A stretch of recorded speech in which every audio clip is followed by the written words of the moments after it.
Okay, welcome back friends.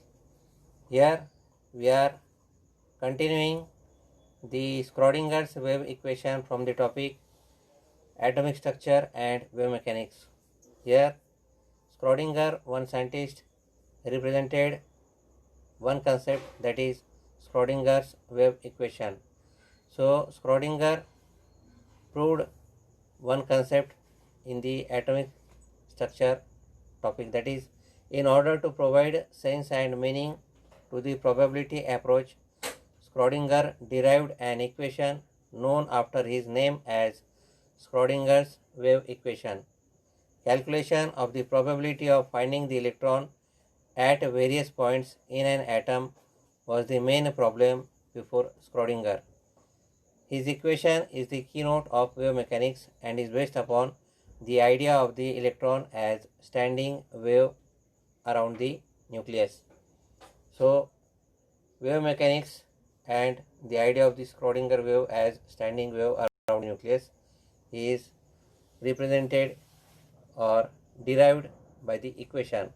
So, the equation for the standing wave comparable with that of a stretched string is represented by the equation, that is, here it is represented by the symbol pronounced as psi. Psi is nothing but psi is equal to a sine 2 pi x upon lambda.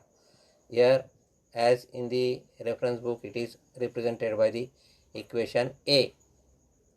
When we consider this as equation A, now here the amplitude of wave known as wave function is denoted by sign or notation or symbol, that is x, the displacement in a given direction, and lambda the wavelength, and a is constant.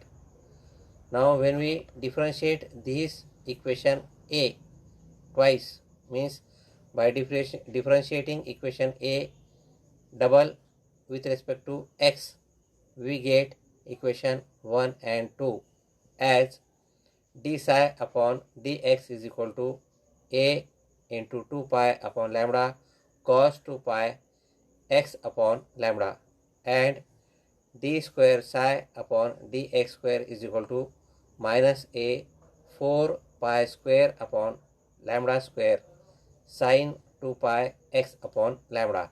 So when we consider these two equations, but initially we have equation A where it is denoted by the psi value, or a sine 2 pi x upon lambda is nothing but it is equal to psi. When we consider the differentiation of this, d square psi upon dx square is equal to what? It becomes double, that is minus a minus 4 pi square upon lambda square psi. Now here the kinetic energy of the particle of mass m and velocity v is given by the relation kinetic energy is equal to half mv square. The same equation, when we divide by numerator and denominator the same quantity, that is m, it becomes half m square v square upon m. So we can name it or give the equation number 4, and the earlier it was given as equation number 3. We also knew the earlier concept of de Broglie, that is de Broglie gives equation, that is wavelength is equal to h upon p or h upon mv. When we square it, that is lambda square is equal to h square upon m square v square, or m square v square is equal to h square upon lambda square.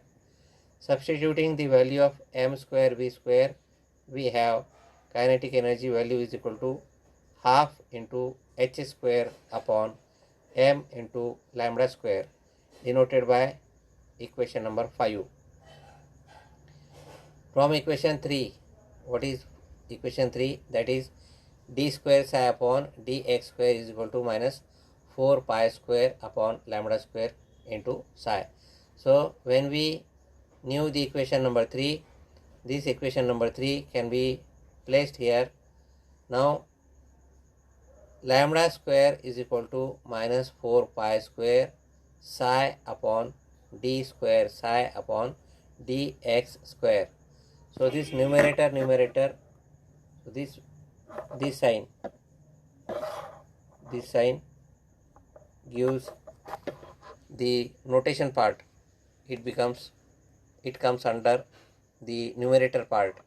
Now substituting the value of lambda square in equation 5, we have kinetic energy value is equal to minus 1 by 2m into h square upon 4 pi square psi into d square psi upon dx square. So when we simplify it, it gives minus h square upon 8 pi square m into psi into d square psi upon dx square. When we consider this, after this, the total energy E of a particle is the sum of kinetic energy and the potential energy, that is E is equal to Ke plus Pe, or Ke is equal to E minus Pe. So that is nothing but minus h square upon 8 pi square m into psi into d square psi upon dx square.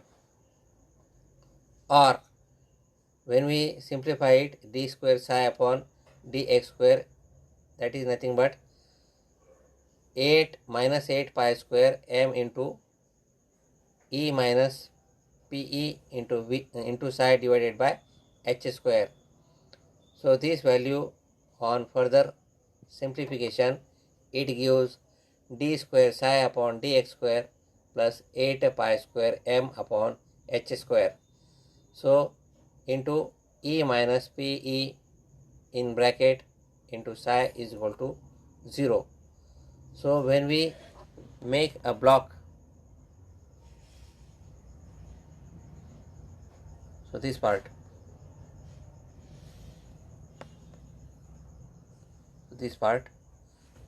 this is Schrodinger's equation in one dimension. It need be generalized for a particle whose motion is described by 3 space coordinates x, y and z.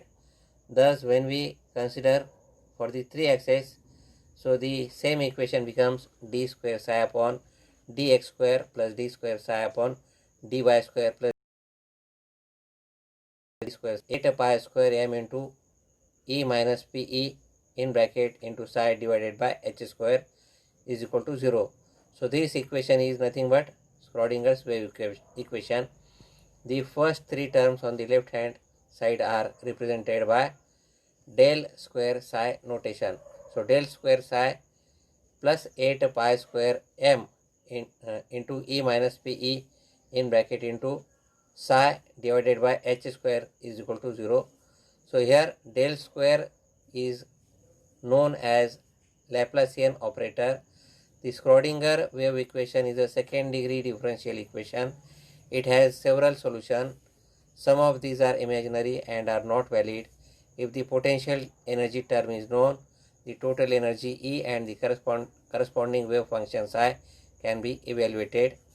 So here the wave function is always finite, single valued. It is 0 at infinite distance. Solutions that meet these requirements are only possible if E is given certain characteristic values called eigenvalues.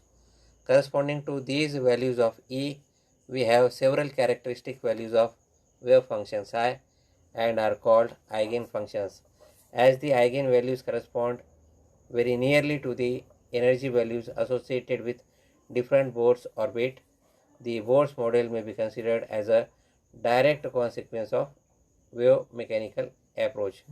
So here Schrodinger's wave equation you have to write basically by deriving and writing the total equation one time, then some part will be understood, and this equation is important, or this we have to consider for our long question part. So let us see another concept in another video.